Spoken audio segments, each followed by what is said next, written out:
this award tops them all. I got a wall full of awards from the agency where I worked at the Forest Service. I got a thank you letter from President Reagan and a commendation from President Clinton. I don't look so fondly on the letter from President Nixon, but this one tops them all. It absolutely tops them all. And then my home office, this one will get center stage on the wall, because this one is really extremely special, because Purdue was extremely special to me. The forestry school it was like family. It really was. I have no understanding of why the head of the department, Mason Carter, and later to become my major professor, John Moser, and Tom Beers and Charlie Miller, kind of took me under their wing, and they became lifelong friends, actually. And the forestry department was like family. And all the professors, were always helpful. Although I will say, when I first started, I was in engineering corps back in '67. 2 years of that, I did not do so well. President Nixon decided I needed a vacation, and after 3 years in the Army, I came back, and my first interview at the forestry school was with Eric Stark. He was going to be my counselor, and he looked at my transcripts from my early time and said, you really might like the humanities better. He did not want to let me into forestry school. And after 6 straight semesters on the dean's list, he actually said, "Okay, you can stay." Thanks, Eric. And but yeah, it was they prepared me for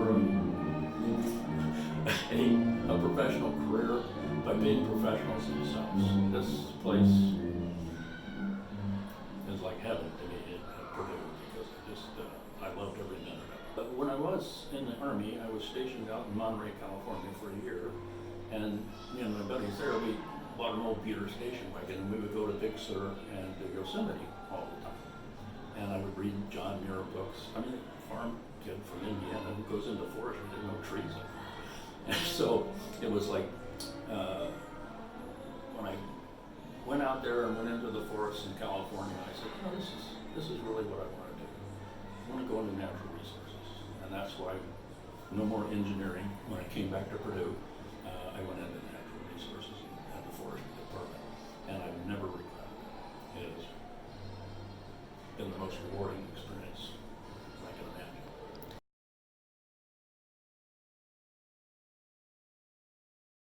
I would say that one seat that the forestry department had in the Cranmer School of Industrial Management, I filled that seat when I was a grad student, and Wilbur Llewellyn was my professor, one of my professors at Cranmer, and he was an economist and just an incredible force. But having the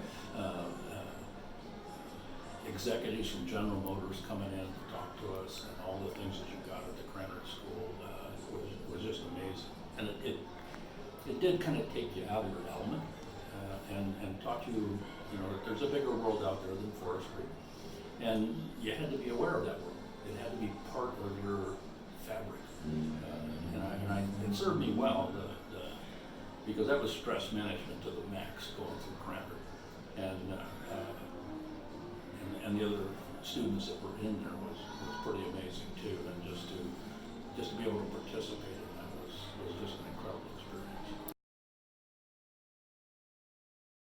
We're just at the cusp of computers coming into wide use in everything, and particularly in forestry. And so learning how to use the computer to advantage to do forest management and to project how the forest is going to grow, to be able to see the future, which back then they couldn't do that well. And we could use the computers to help us see the future of forestry in the United States. So we tailored computer science to the forestry school, and that was unique.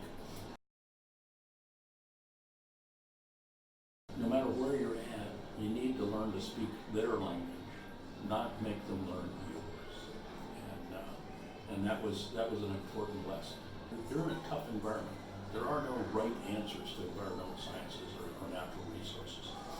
And you have to be civil, you have to be steady, You have to be willing to compromise, and being able to compromise is being able to listen to somebody else and accept their view and incorporate it into your solutions. Because if you don't do that, nobody wins.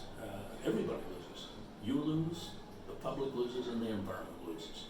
So you have to be able to get it together. And most important, always stay at the table. Do not get up and walk out. And that is the most important lesson that I ever learned.